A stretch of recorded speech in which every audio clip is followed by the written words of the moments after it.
Hello, everybody. Welcome to Therapy Dog Talk. My name is Sherry. My pups names are Sunny and Riley. And each week we talk with different therapy dog teams around the world about the impact that they're making in their area. If you're just getting started or you're not sure where to get started, we have a free guide that you can find at freeguide.therapydogtalk.com. And we also have a free community you can join at community.therapydogtalk.com. Today is a very special day because it is Celebrate Horses Day, which is all about celebrating the work that horses do and the impact that they make. And what better way to celebrate that than by talking to a miniature therapy horse? I know we normally talk to pups, but I'm very excited to look into what equine therapy looks like and how those teams are making an impact.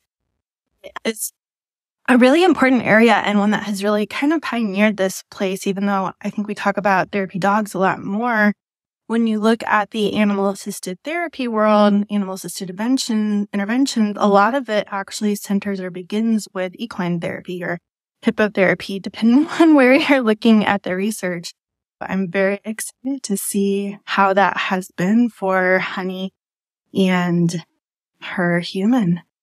So I will get her in here. Hi, how are you? Good. How are you? I'm doing fantastic. Very excited to be here today. I'm so excited to have you here.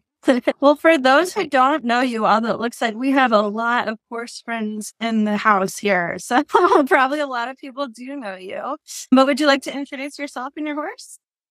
Absolutely. So my name is Mary Rose Gullet. My therapy horse's name is Honey, although we have a few extra in our program now, but I'm the founder of Honey's Mini Therapy Adventures. That's very cool.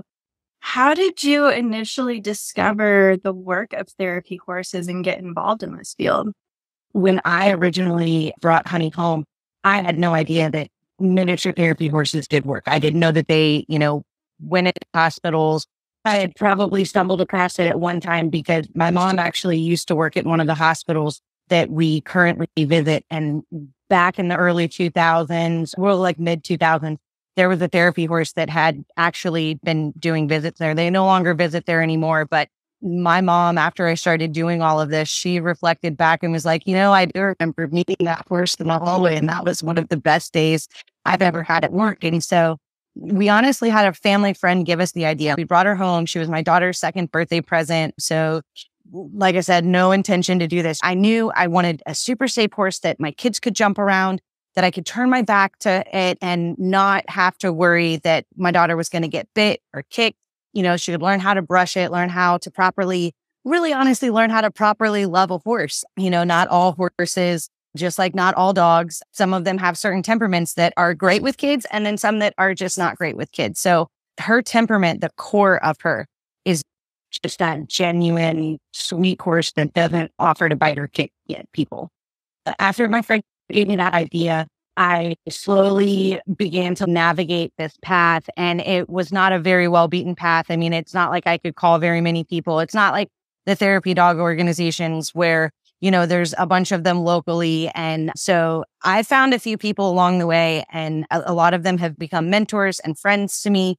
And I kind of found like two boxes of people. And there's like this one first box that's like, you can't do this. Nobody else can do this. There's only one way to do this. This is the way that it has to be done. And then there's this other box of people that I found that they're just like, come join. This is the most incredible thing. Your community needs it. My community needs it. This is how I learned how to do it. This worked with one horse. This didn't work with another. And I will tell you that my box two people, they are amazing. And I love all of them. Some of them might even be joining in on this podcast because I know they're very excited just to see therapy horses. All of this discussion that's happening, it's just really, really cool because we're behind y'all. Therapy dogs have been doing this a lot longer than we have. And a lot of the same like training techniques that y'all would use, we use. But like I said, the equines are not dogs. So like, getting them into the hospitals, it's been a huge barrier. Getting them into some nursing homes, schools, like it's not as well recognized. People immediately are like, no, you're not bringing a horse in here. And once we do it or we find that right person to say yes and get us into the facility and we start, they're like, when can you come back? Can I mean, this was unbelievable. And I always like to say that the therapy dogs that we meet, because everybody compares it, what's different between a therapy dog and a therapy horse? And I was like, well, I don't think that one is better than the other. I'm a dog person too. I have a dog right down behind my foot right now. I think they help us in different ways. But I think your average household has a dog in it, or the neighbor down the road had a dog, or their therapist had a dog, or their teacher had a dog, and people get exposed to it. Not everyone has a horse, and not everyone has a tiny horse. I mean, sometimes like people have never met such tiny horses before. So there's just that uniqueness to it, I think. And I always say the therapy dogs get excited to meet the therapy horses in the hospital. And we're just as excited to see other teams and meet them and see them out. We follow a lot of them on Facebook, and we collect all of the trading cards. Every single therapy dog that I have met in person, I don't know if they know this, but I do have all of their cards. That's amazing. Yeah, I think that I originally came across you because Woody had promoted you. I think it was Woody the Basset.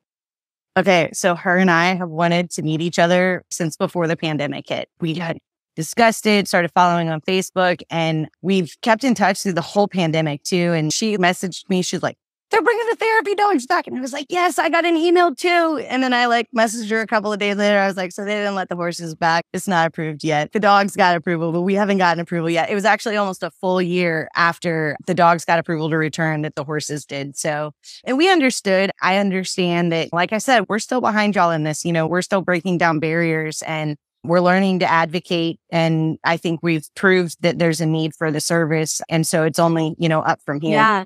I was saying before you joined on that actually a lot of what happens in animal assisted therapy starts with horses. So it's really interesting that in the volunteer world, it's kind of flip-flopped because it's easier to bring a dog into volunteer. Absolutely. Yeah. So we actually were the very first therapy horse team for Altamont. And like I said, there's been other people in front of me that have walked down paths. But as far as joining the volunteer team, getting a badge, getting that little card, it was Honey and I, our first visit was at Altamont Springs Advent Health, June of 2019. And it was actually it was my 30th birthday. I was so excited. I mean, I know most people don't go volunteer on their birthdays, but it was it's the coolest thing I've ever done. So giving back the way that these horses give back to our community, it's amazing to be a part of. I mean, I feel very privileged that I even fell into this work. Every day that I go out on a visit, people look and you get those responses. People, thank you for being out there. And I'm just like, no, thank you for letting me be a part of those moments that we're a part of. And we just feel so lucky. When they thank us, we're just reminded at how needed the service is and how worth all of the hard work that actually goes in behind the scenes. Because that's what I think is a little different from the therapy dogs to the horses. We have kind of walked into this volunteer world behind the dogs, and I get so many people that are like, oh, well, the therapy dogs, they do this. And I was like, well, I understand, but they're horses. So I get up at 6:30 in the morning and I have to bathe a horse. And then we typically get to wherever we're going at about 9:30. So it takes them 3 hours to drive. I go about an hour and a half radius around my farm. I live very rurally. I don't live in the city. So most of the hospitals aren't down the road from my house. Most of them are over at least 55 minutes from my doorstep. It's just different. Their care is different. They're more expensive to maintain. The level of care, I mean, I think our vet bills probably can be pretty equivalent, but I know that most of my horse vet bills are more expensive than my dog vet bills. Then there's, the insurance liability aspect. I know that some therapy dog programs, they have an insurance liability. You put equine into anything and there's that risk factor, but all of those difficult aspects of it, it's far trumped by the good, positive, everything. Yeah. So are you registered through an organization, or how did you address that insurance piece of it? So we looked at Pet Partners that has therapy horses in them, and we opted to actually not go that route because we felt like there was a couple of loopholes as far as the insurance. And if I remember correctly, their insurance policy is a $50 buy-in, and you represent their organization, you're volunteering on their behalf. That's your way of getting into the hospital. So I have my own nonprofit organization. I really didn't feel that policy was going to cover me as far as equine. Because like I said, that risk, I mean, we have to have signs on our farms, liability releases. There's just a little bit more danger to a horse than a dog. I mean, I have a 300-pound animal that can, bite, kick, run someone over, all kinds of things. it's just a little bit of a different risk. So we chose not to go with pet partners because you also are not supposed to like dress the horses up, put unicorns on them, all of that kinds of stuff. I don't normally dress my horses up, but I have in the past. So I just didn't want there to be like this one loophole that like just didn't totally cover me. So, and also, I guess this is a unique aspect of it. Pet partners, they require the horses to be house trained. Well, that's probably, I think it's another like part of the conversation, but one of the most surprising aspects of the training. When I first started this, I really truthfully didn't believe you could house train a horse. I didn't. I mean, I'm going to just be honest. If you look at our pictures, our horses do wear, they're called potty bags, diaper, whatever you want to call them. And my horses are house trained, but I still have them wear it. A lot of the hospitals, all the horses that have come before us have all used those bags. So infection control prefers them to have it. I didn't actually have a house trained horse when I first started, but we were affiliated with the American Miniature Therapy Horse Association, which allowed the use of potty bags. So that was my first question. I sat down in this seminar and I was like, anybody have any questions? I was like, yeah, because I'm going to waste my time. I'm going to waste my time and your time. What do we do about this? And he said, well, horses can be house trained. I kind of chuckled to myself. And then he said, but we also use these diapers. And I had cloth diapers. I used them on my kids. They're essentially like a cloth diaper for a horse. Horses have a way of humbling us and proving us wrong. And Honey house trained herself. And it makes sense to me now, looking back, hindsight's 2020. So those bags apply slight pressure. Every time that she would use it, I would push her tail down and push her back and say, don't do that. And then we'd go out to the trailer and I'd dump it out into the trailer and she watches. I mean, she's observant. It's not like she's not paying attention to what I'm doing. She's watching everything that I do every time. And it was probably like our fourth or fifth visit. She had a number one accident in a nursing home. And I was freaking out. I mean, my heart was like, here, I'm like breathing, like I can't breathe right. And I'm cleaning it all up because I have this infection kit. And the nurses, they're like, it's all right. This is fine. And they said, it's okay. The therapy dogs have had an accident are here too, And so I became more comfortable, but Honey knew I was freaking out inside because horses can hear your heartbeat within 4 feet. So she watches my facial expressions. She's been with me through those nursing homes and she knew that I was not freaking out any other time. After that day, I kid you not, I started loading her on the horse trailer and I'd take that bag off and she'd park out and she'd go to the restroom. And I was like, that's a fluke.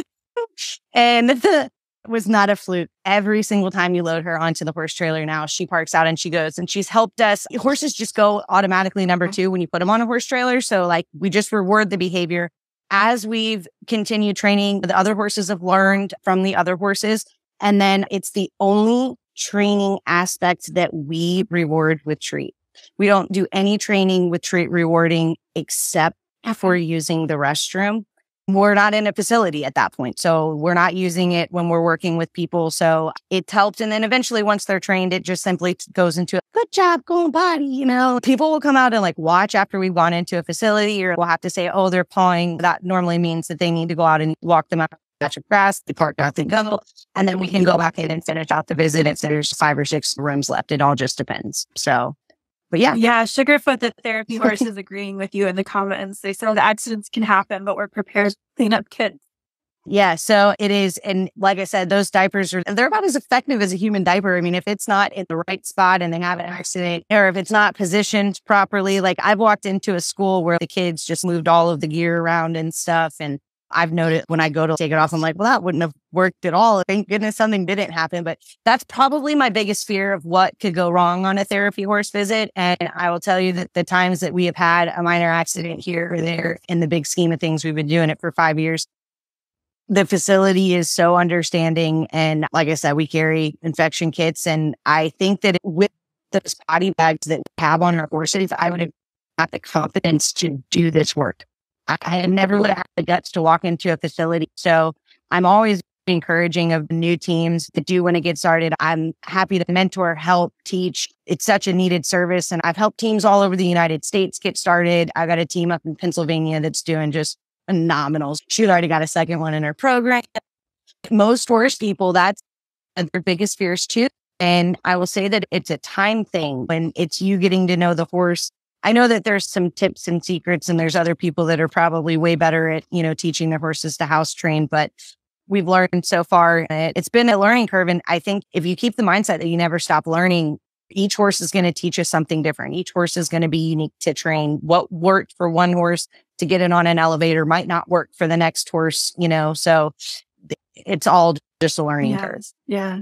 Bree, the therapy dog in the comments, said they had an accident recently as well. So they can relate to that, but they had some help clearing it up.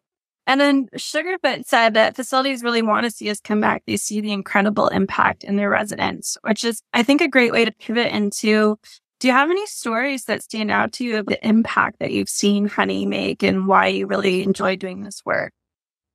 Yeah, so I have tons. I probably should start writing a book. The hospital that we saw Woody at, we recently returned back to that. There was an email that went out for pet therapy requests, and I don't have approval in all of the Advent Healths to go to patient rooms. It's just different. Sometimes we're only allowed in the lobby. Some hospitals let us do patient rooms. And that particular one, we hadn't been given permission yet. So I messaged Jerry and I said, hey, I rearranged my morning. I don't know if that email was to me, but I'm going to come. I'll be at the hospital. If you want to do a patient room visit, I'm happy to, or I can just hang out in the lobby.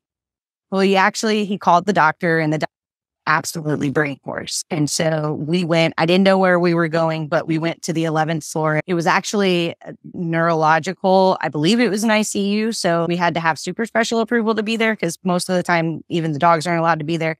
But it was for someone who had had a seizure and they had had surgery. And so they were in the recovery processes, and they want to make sure that they can feel, they can see, they can do everything. So they wanted to know if he was going to respond to the touch. So we came into the room, and it's just a very quiet environment. Mom and dad, smiles on their face. Thank you for coming in. And I'm a social worker, so I'm very empathetic, and I couldn't imagine being in those parents' shoes. So I was interacting with him. He sat up out of bed. He reached down. He was petting Honey. She just had her little nose just kind of sat on the bed, and he just kept moving his fingers back and forth, back and forth. And I could get yes and no responses out of him. I just kind of said, this is Honey. And he smiled. And his mom, you hear his mom, and she just, hold on, wait, I got to find my phone. I don't even know where it is. Hold on. Let me find my phone. She gets it, and she goes, smile again, smile again. She took a picture. She looked at me. She goes, it's the first time I've seen him smile since he had surgery. And I was just I have goosebumps. I still can't even believe I was there for these moments for that family. Then as we went to leave, we went to turn around and walk out the door, and he goes, she's really fat. And his mom and his dad burst into laughter. And, you think seizures, sometimes they say things they're not, it's not really. So mom was so apologetic. And I was like, no, it's totally okay. They were like, but he talked. We got to smile. We got to talk. We got response. It was just unbelievable. So that's one of my most recent ones that I feel so thankful to be a part of. They have no idea the impact that they made on me. And then probably the very first visit that really made me decide that this is what I wanted to do with horses for the rest of my life. I met an older lady with Alzheimer's and dementia. She was at a local nursing home here just south of where I live, in a small little town called Dade City, Florida. We brought her in, and I didn't know much about Alzheimer's and dementia. And she kind of just followed me all around, and she told me all these stories, and she told me bits and pieces. And it was on a repetitive basis. We were there for about an hour, and it was maybe 20 people in the room. So she kept coming back over to the horse and just petting it. And there had been this lady that had stood off at the side, and I'm like, that's got to be the executive director, making sure that my horse isn't going to bite or kick anybody. She was infatuated with what was happening. I mean, she had her eyes glued on us the whole time.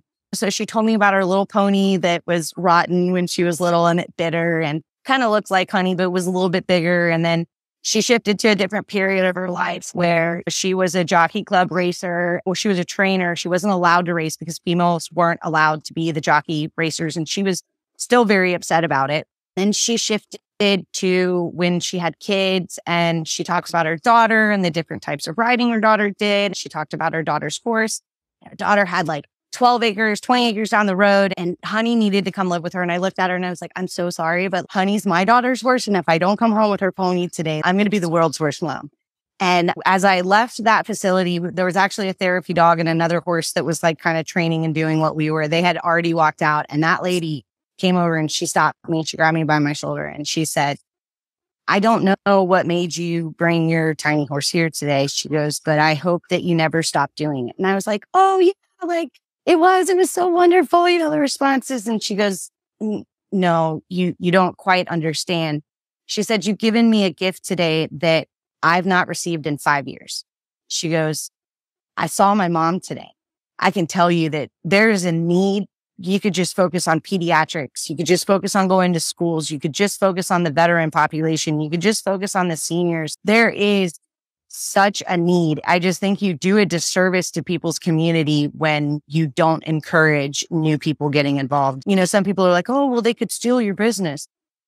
They're not going to steal my business. We're a nonprofit organization, and this is a needed service. Every single hospital in the United States needs one. Every nursing home, all the schools. I mean, obviously not every day. We can't work our horses 5 days a week. They maybe only go out 1 to 2 days a week at the most. That's why we have so many of them, so that we can rotate them and do all of the hospitals that we do.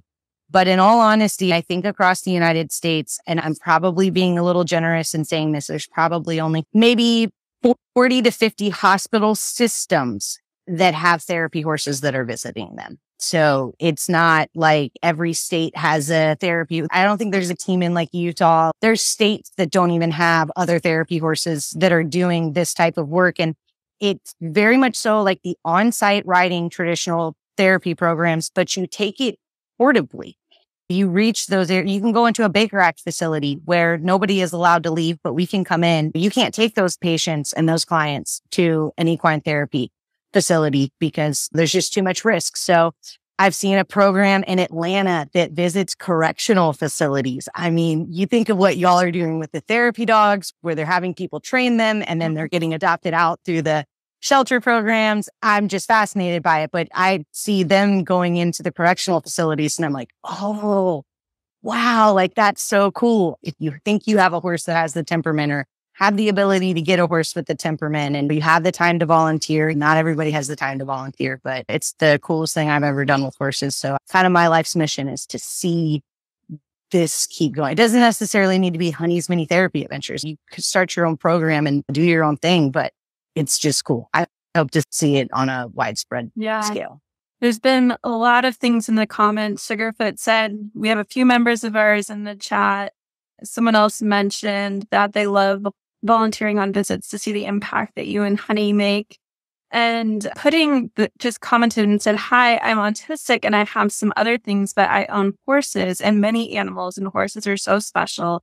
My amazing boy helps so much with my mental health, which really reminds me, a lot of people probably don't realize this, but in the ADA, it's actually horses and dogs that can be service animals specifically. And so it's really interesting because I don't think I've ever seen a miniature horse service animal. And I know that they have more limitations than service dogs, but it just kind of reminded me of that. Yeah. So Honey can actually alert oncoming panic attacks. We have another horse that can do that as well. They have to be really in tune with their handler to do that type of thing. I would say that people with autism, it really helps them with like emotional regulation, especially you think of like learning to communicate with horses. Like we communicate without, and I'm sure that some of this relates to therapy dogs, but we communicate with them without using our words. So someone with autism that can't always process things and get things out the correct way. Sometimes the horses can help in that aspect. You know, I mentioned earlier that horses can hear your heartbeat within 4 feet.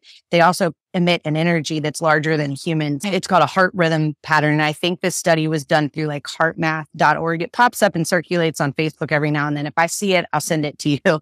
But it basically talks about how humans, we put an orb out, but horses put out an orb 10 times larger than a human. So once you're in their energy field, their heart can connect with ours and reduce it and bring down our stress and anxiety. And so I don't think dogs can do that. I mean, I haven't seen a study that specifically says that, but it makes a lot of sense because a horse knows when you're scared of it. When I was a kid, I didn't really believe that was true. I'd be like, I'm not scared of that horse. When really that horse terrified me because he tried to buck me off and kill me like 4 times. And every time I got on him, my heart would and he knew. So he just had to do the thing that he knew was going to make me get off of him. Well, looking back now, I understand why they know that we're scared. And that's why I said not every horse is a good therapy horse, because they've not been a good therapy horse. Not all dogs are good therapy dogs either. For sure. Right. I just saw one of the things in there that says that Honey is a service animal and a therapy horse. And yeah, she absolutely can mitigate a task. I have PTSD from multiple childhood traumas. So that alone has given me the lens and understanding the empathetic aspect and that service that horses do provide that can help us heal, like alerting panic attacks, kind of just being there sometimes to let you know that everything's going to be okay. I think it also kind of relates to why I do the work that I do, because I understand how they can help people heal. And this just has given me the ability to show people that on a portable scale. I'm going to do this for the rest of my life. I just graduated with my master's social work.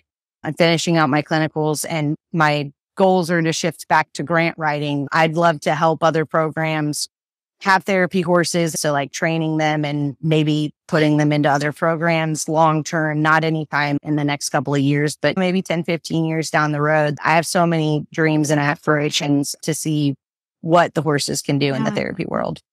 Well, Mary, is there anything else that you wanted to share while you're here?